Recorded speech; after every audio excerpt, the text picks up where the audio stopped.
오늘 본문도 1장에 이어서 지금 쭉 이어지고 있습니다. 물론 다음에 볼 다음 구절도 계속해서 이어지고 있습니다. 그러니까 띄어서 보는 것이 아니고 실은 이어서 계속 보아야 하는데 너무 기니까 제가 이렇게 나눠서 지금 보고 있는 것입니다. 그러나 우리는 항상 생각할 때 이어서 흐름대로 보고 있구나. 우리가 소설 볼 때도 그러잖아요. 그러죠? 소설 볼 때도 문단이 딱딱 지어진 것이 아니라 실은 계속 이어지고 있는 것이죠. 네. 자, 그런 의미에서 1장의 내용은 예수님 오시기 이전의 삶이 얼마나 추악하고 처참했던가를 보여주고 있고 또 그 추악하고 처참했던 것을 이어서 비판하는 사람을 오늘 보고 있는 것입니다. 성경은 지금 성경 구약부터 쭉 신약까지 쭉 도도한 실은 인간의 역사가 쭉 창조 이후로 쭉 그러고 있어요. 거기에 보면 하나님의 역사도 인간의 역사 가운데 나타나죠. 그런데 그 인간의 역사 가운데서 하나님의 구원의 역사가 흐르고 있습니다. 그래서 각 시대마다 하나님께서 그 시대의 백성들에게 요구하시는 것이 있습니다. 역사는 흐르면서 하나님께서는 그 시대마다 그 백성들에게 요구하시는 것이 있어요. 이것이 그 시대에 우리가 하나님의 구원에 참여하는 방식이요. 이제 하나님께서 구약의 끝날에 하나님께서 하나님의 새로운 의를 보이셨어요. 그러니까 끝날에 보이신 이 하나님의 새로운 의, 이것은 그 시대를 살아가는 백성들이 이제 새롭게 나타난 이 의를 참여함으로 구원에 이르는 것입니다. 그러니까 구약에 다윗 왕이 있었어요. 그러면은 다윗 왕 시대 때는 다윗 왕과 함께 참여함으로 하나님의 구원에 이르는 것이고, 그렇죠? 또 아브라함 시대에는 아브라함과 함께 참여함으로 하나님의 구원에 이른 것이고, 가나안 땅에 임했을 때는 가나안 땅에 임함으로, 혹은 광야의 40년을 이 뺑뺑뺑뺑 돌았을 때는 그때 하나님께 참여함으로 그들의 구원을 이루는 것이, 시대마다 이처럼 하나님의 구원에 이르는 방식들이 달랐어요. 이제 하나님께서 구약 끝날에 신약에 하나님께서 새로운 의를 보이셨습니다. 그것은 어디 안에서? 그리스도 안에서. 이제 그리스도 안에 참여함으로 우리가 하나님의 새로운 의에 참여하는 것입니다.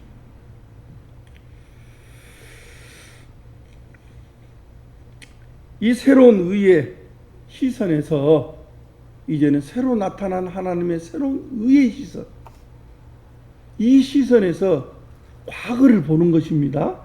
나의 어린 시절을 보는 것입니다. 마치 내 어린 시절에 부모에게 숙제만 하고 그냥 심부름만 잘하면 모든 걸 다 한 것 같았는데, 나중에 어른이 돼서 보니까 나는 부모 앞에 불효한 자요, 불효한 자식이다.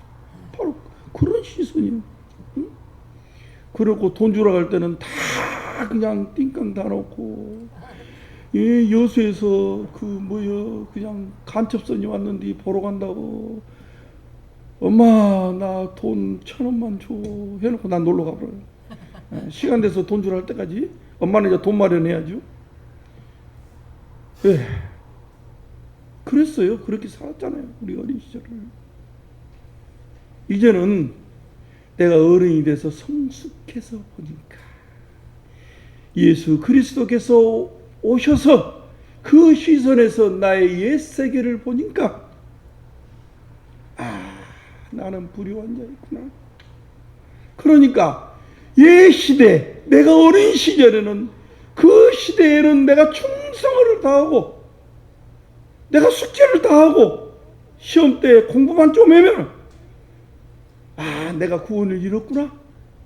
내가 이것이 전부였구나 하고 생각했는데 이제는 숙제만 해갖고는 안 되더라. 안 되는 것이. 옛 세계는 안 된다. 이제 무엇이 바뀌었어요? 성숙함도 바뀌었지만은 성숙하다 보니까 뭐가 바뀐 거예요? 관점이 바뀐 거예요. 바뀐 거예요. 그러므로 이제 하나님의 구원의 역사에서는 새로운 통치가 시작되었으니까, 새로운 능력 있는 나라를 세웠으니까 옛날식으로 살아서는 안 된다는 것이죠. 옛날처럼 살지 말고 이제 나와 함께, 하나님과 함께 하늘을 경영하자고 오늘 본문에서는 우리에게 부르고 있는 것이. 할렐루야. 자, 로마서 2장 1절 말씀 우리 함께 같이 또 봉독하겠습니다. 시작. 그러므로 남을 판단하는 사람아, 누구를 막론하고 내게 핑계하지 못할 것은 남을 판단한 것으로 내가 너를 정죄함이니 판단하는 내가 같은 일을 행함이니라. 남을 비판한 사람아라고 말하는 것은 1장에 다른 사람들이 죄를 짓고 있는 것을 알고 있기 때문에 비판하고 있는 것입니다. 1장의 죄는 그들의 마음에 하나님 두기를 싫어함으로 나타난 죄된 모습이라고 했습니다. 바로 그 사실을 잘 알고 있어요. 그러면서도 비판하면서도 나도 그 일을 행하고 있다는 것입니다. 문제는 다른 사람들이 죄를 짓고 있는 죄를 너무 잘 알고 있어요. 자신이 알고 있으면 행하지 않아야 될 것이 아닙니까? 그런데 행하고 있다는 것입니다. 사람들이 하는 것처럼 어떻게 하면 이기적으로 살 것인가? 자기 중심적으로 살 것인가? 어떻게 하면 남들보다 높아질 것인가?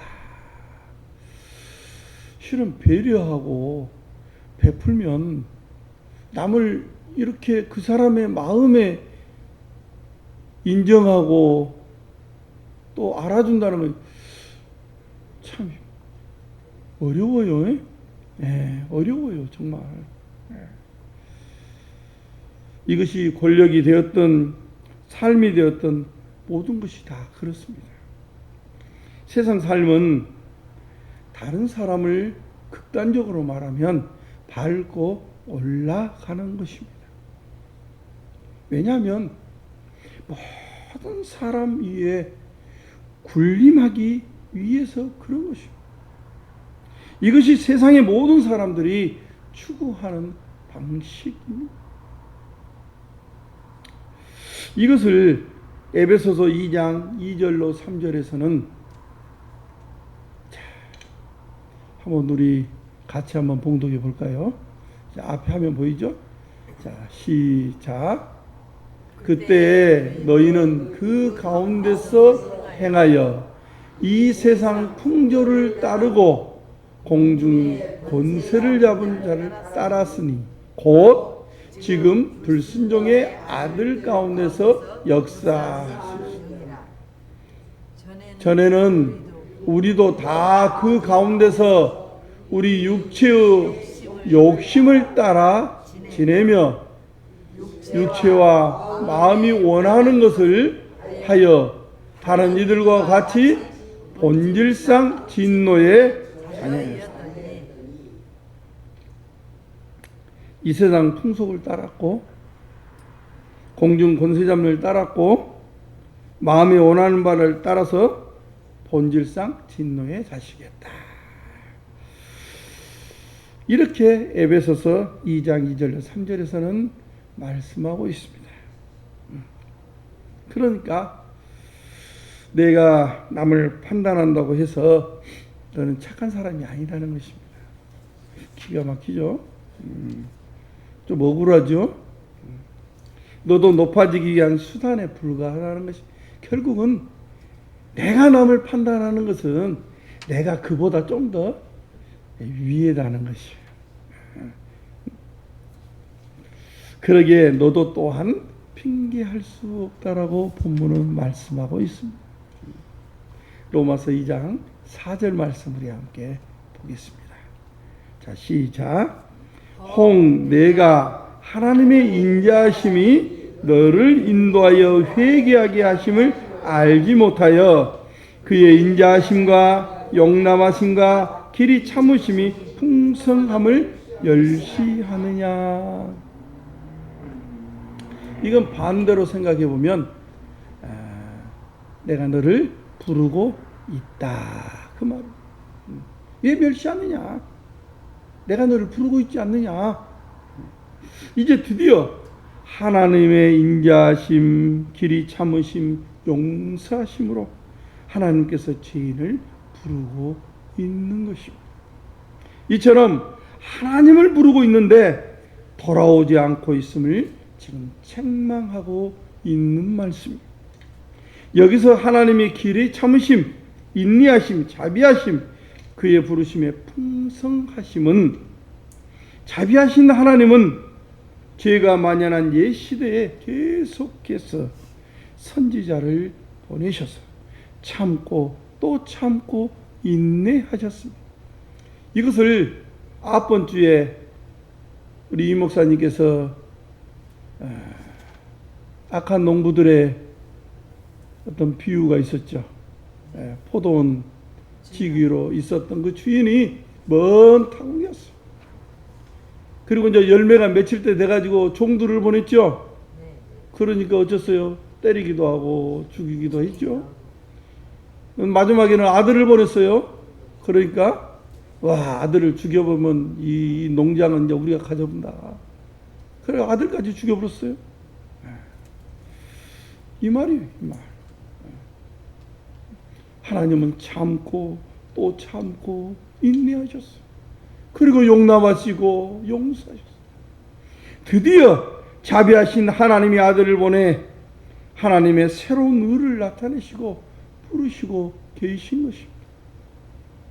지금까지는 하나님을 싫어했지만 이제 너희의 마음을 돌이켜 하나님을 마음에 두라고 죄인을 부르고 있는 것입니다. 또한 여기서 하나님께서 회개케 하심이란 옛 질서의 삶, 여기서 벗어나라. 그리고 하나님이 그리스도 안에서 새롭게 연 부활의 세계, 하나님의 세계로 들어오는 것입니다. 그리고 예수님을 섬길 뿐만 아니라 예수님의 아버지 하나님을 섬기며 사는 것입니다. 이것을 본문에서는 회개케 하심이라고 말씀하고 있습니다. 이제 유대인과 이방인 상관없이 모두 다 회개하여 돌이키라고 말씀하고 있습니다. 하나님께서 이제까지 죄인들에게 자비와 긍휼을 베푸시고 오랫도록 참으셨습니다. 우리 사람 같으면은 정말 자식 보면서 자식 하나 키우는 거 참 힘들잖아요. 네, 너무너무 힘들어요. 네. 이제 저도 부모가 돼보니까 이제 알겠더라고요. 네. 얼마나 부모가 나 키우면서 힘들어 하셨을까. 그걸 참고 자식이니까 봐주는 거죠. 남 같으면 안 봐보면 되죠. 네, 그래요. 그 하나님이 얼마나 마음이 정말로 다 녹아나셨을까. 그런데도 돌아오라는 것이, 들어오라. 하나님께서 이제까지 죄인들에게 자비와 긍휼을 베푸셨습니다. 오래오래 참으셨습니다. 그리스도 안에서 하늘에 속한 새로운 세계를 나타내셨으니 들어와야 한다는 것입니다. 로마서 2장 5절 말씀 우리 함께 보겠습니다. 시작.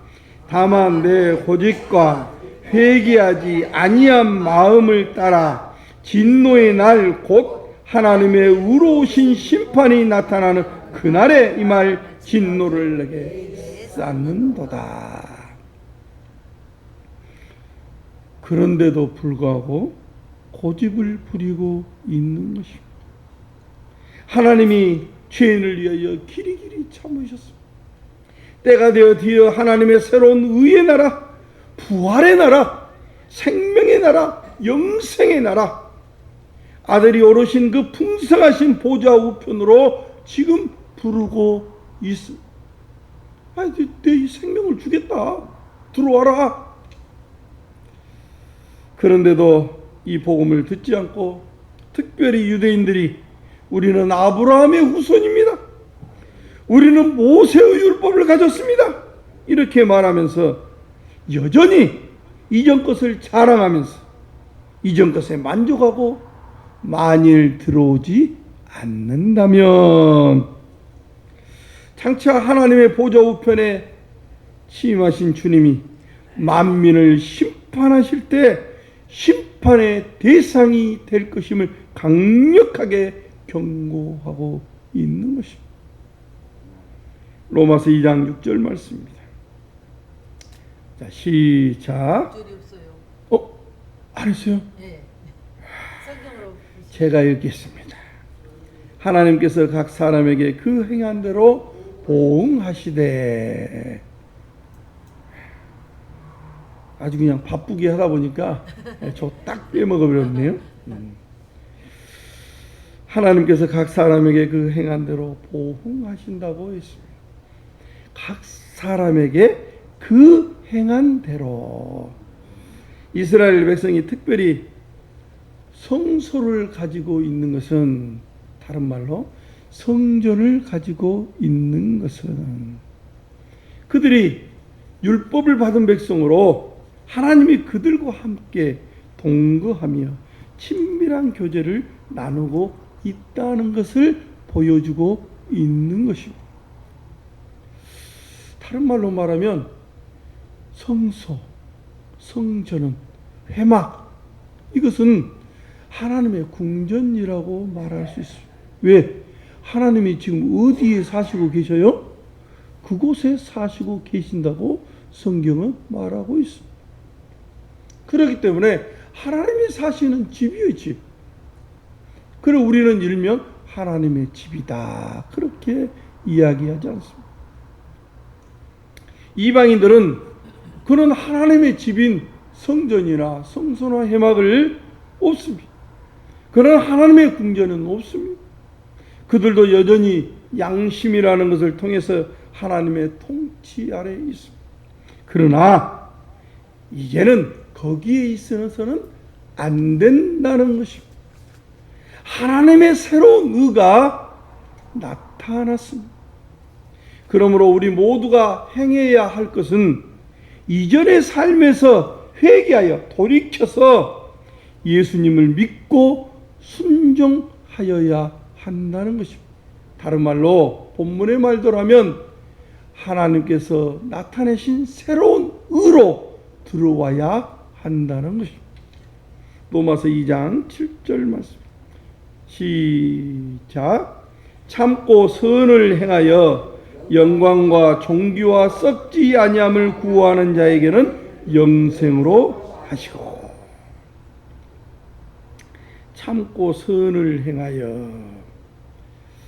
여기서 영광과 존귀와 썩지 아니함이란 한마디로 썩지 않음을 지금 강조하고 있는 말입니다. 썩지 아니함. 이 썩지 아니한다는 것은 예수님께서, 하나님께서 예수님의 부활을 통해서 나타내셨어요. 이처럼 예수님은 죽은 자 가운데 살리셔서 썩지 아니할 왕으로 세우셨습니다. 그리고 저와 여러분을 그 나라의 백성으로 부르셨습니다. 오늘 지금 본문의 성경에서는 먼저는 누구요? 유대인이요. 그 다음에 헬라인이라고 했습니다. 다 부른다는 것이 유대인만 부르는 것이 아니고 헬라인까지라도 부른 것입니다. 왜 먼저는 유대인입니까? 유대인을 먼저 하나님이 부르셨잖아요. 그러니까 그 순서, 구원받은 그 순서대로 지금 성경은 이야기하고 있는 것입니다.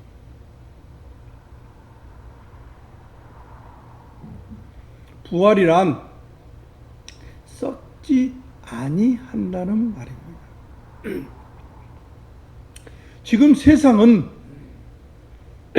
어떤 세상이에요?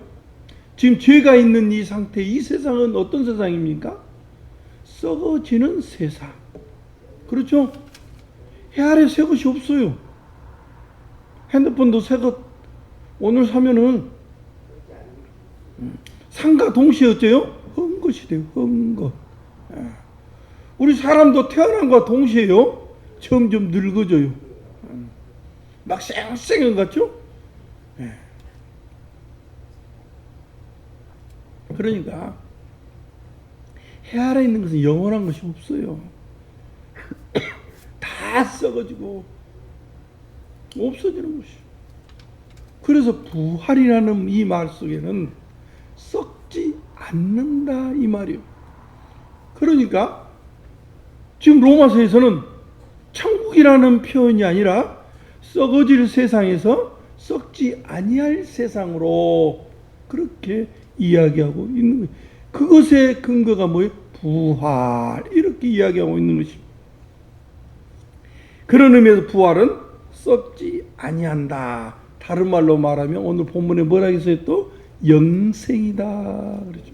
그렇죠. 썩지 아니하니까 이제 영원한 영생이 형성되는 것이죠. 이러한 영생을 바라보는 것을 참고 선을 행하는 자.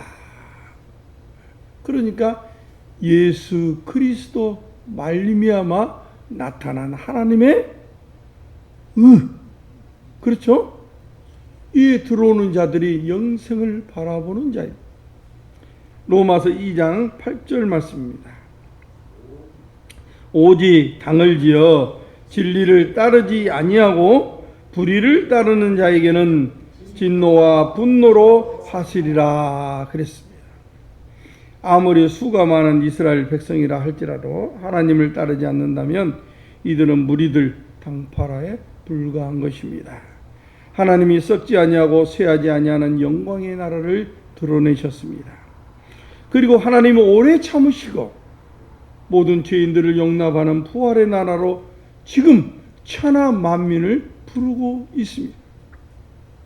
왜 하나님이 예수님을 죽은 자 가운데 살리셨습니까? 이것은 우리에게 믿을 만한 확실한 증거를 하나님께서 주신 사인입니다. 그런데도 유대인들은 자신들의 특권을 자랑하면서 하나님이 주신 왕을 거절하고 있습니다. 자신들의 특권이 무엇입니까? 하나님의 성소와 성전이 우리에게 있고 또 하나님이 주신 모세의 율법이 우리가 있다. 이런 특권, 하나님이 우리만 사랑하신다. 우리만 선택했다. 이런 특권적 의식 때문에 못 들어오는 거죠.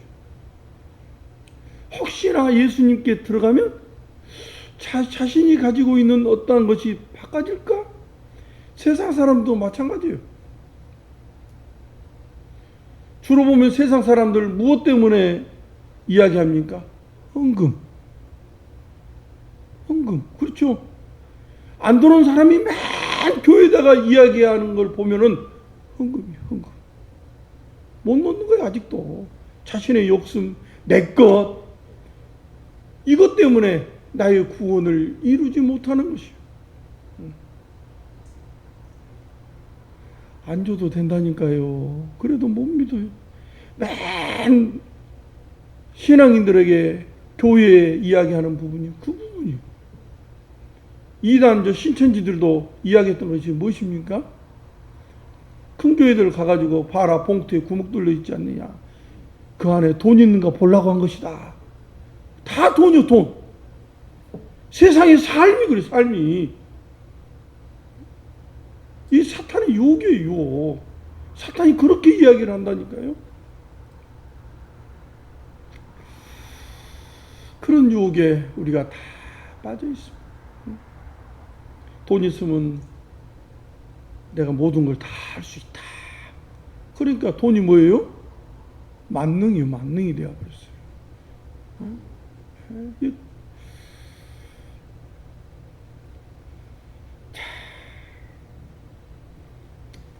그러므로 하나님은 그들을 그 행한 대로 심판하실 것입니다.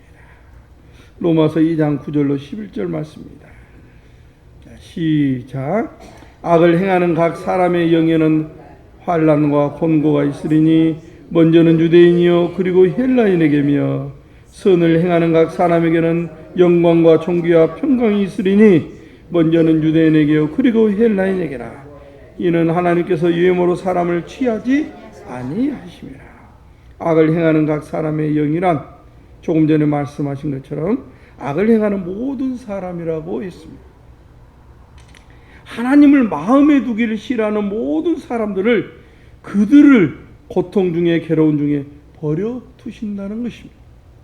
하나님 두기 싫어하여 생명에서 떠나 감각 없이 살면서 동성끼리 욕망을 즐기고 자기 몸을 더럽히는 자들, 서로가 서로를 경쟁하여 자기를 하나님처럼 높이려고 남을 짓밟기 위해 무자비하게 살아가도록 내버려 두겠다는 것입니다.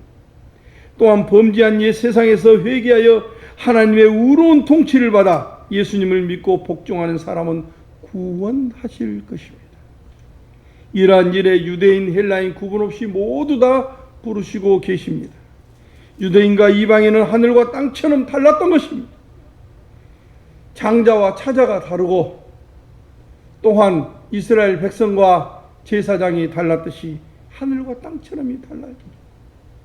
그러나 이제는 하나님께서 사람을 외모로 취하지 않겠다고 했습니다. 유대인, 헬라인 할 것 없이 천하 만민을 동등하게 부르고 계신 것입니다. 그러므로 이제는 범죄한 옛 세상 가운데 살지 말고 의의 통치를 받아야 한다는 것입니다.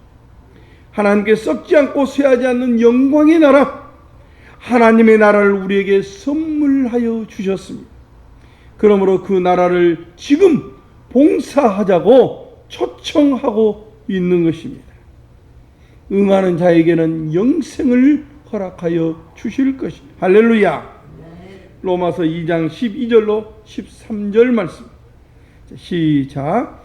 물은 율법 없이 범죄한 자는 또한 율법 없이 망하고 물은 율법이 있고 범죄한 자는 율법으로 말미암아 심판을 받으리라. 하나님 앞에서는 율법을 듣는 자가 의인이 아니요 오직 율법을 행하는 자라야 의롭다 하심을 얻으리니. 그렇습니다. 유대인들은 영원할 줄 알았습니다. 그러나 성경은 말합니다. 오늘 성경이 뭐라고 말합니까? 유대인이나 이방이나 다 망한다고 말합니다. 모두 다 심판의 대상이라고 이야기하고 있습니다. 율법 없이 범죄한 자는 율법 없이 망하고 율법이 있어 범죄한 자는 율법으로 망한다고 말씀하고 있습니다. 그들이 어떠한 처지에 있든지 새로운 복음으로 들어오지 않는다면 다 망한다고, 다 심판의 대상이 된다고 말씀하고 있습니다. 유대인은 하나님이 시내 산에 강림하셔서 하나님 백성으로 삼으시고 또 율법을 주시고 그들 중에 성전을 짓고 하나님과 함께 동거하며 살았습니다. 이방인은 양심의 법으로 스스로 송사하면서 하나님의 율법의 통치를 받았다고 했습니다. 이제는 부활하신 아들 안에서 새로운 질서가 왔습니다. 이제는 옛 질서로 살지 말라는 것입니다. 옛 질서로는 안 된다는 것입니다. 이 아들에게 복종하지 않으면 유대인이 아무리 탁월할지라도, 그들 가운데 성전을 짓고 있을지라도, 그들이 가지고 있는 모세율법을 지금 가지고 있을지라도 그들은 여전히 죄 아래 있는 것이므로 모두 다 망하게 될 것입니다. 사랑하는 성도 여러분, 우리들은 역사의식을 가져야 합니다. 왜 약혼한 사람이 결혼하려고 합니까? 결혼하면 그 관계가 완성되기 때문에 그렇습니다. 이렇게 말하면 어떤 사람은 요즘에 이혼이 유행이에요. 연애는 필수고 결혼은 선택이에요. 세대가 변해버렸습니다. 아무리 약혼하고 서로 사랑해도 그것은 언제든지 깨질 수 있는 관계입니다. 이 세계는 죽음뿐이요 사망이요 무질서인 것입니다. 부활하신 아들 안에 썩지 아니하고 쇠하지 않는 하늘의 평강이 왔습니다. 바울이 이 주님을 천하만국에 증거하여 만민을 복종케 하는 것처럼 우리도 주님 오실 때까지 예수님께 순종하고 이 나라를 봉사하기를 원합니다. 할렐루야. 그러면 주님께서 우리에게 그 보좌를 드러내 보이실 때 주님이 짜잔하고 우리에게 나타나 보이실 때 상급과 영광과 존귀와 칭찬을 받게 될 것입니다. 주님 오실 때까지 주님께 순종하고 충성을 다하여 그리스도의 증인된 삶을 사시기를 간절히 축원합니다.